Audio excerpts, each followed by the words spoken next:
தினமும் சிவபெருமானை நினைத்து திருநீறு பூசுகின்ற சிவ அடியாரா நீங்க இருக்கீங்க அப்படின்னா உன்னை நல்லா புரிஞ்சுங்க. இறைவனுடைய அருள் உங்களுக்கு பரிபூர்ணமாக கிடைத்துக் கொண்டிருக்கிறது என்று அர்த்தம்.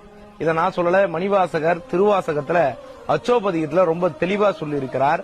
மண் அதனில் பிறந்தெய்த்து மாண்டு விழ கடவேனை.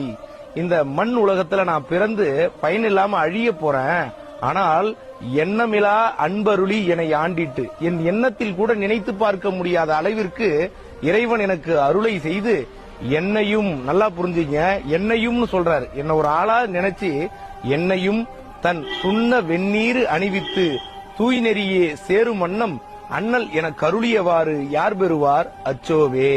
என்னை ஒரு ஆளாக நினைத்து அவனுடைய திருநீரை பூச வைத்து இதுதான் பக்தி நெறி என்று எனக்கு அறிவித்து அவன் திருவடிகளை சேரும் பாக்கியத்தை கொடுத்தார் எம்பெருமான் சிவபெருமான் என்பதை மணிவாசகர் அழகா சொல்லியிருக்கிறார். அதனால ரொம்ப மகிழ்ச்சியாக திருநீரை பூசிக்கொண்டே இருங்கள்.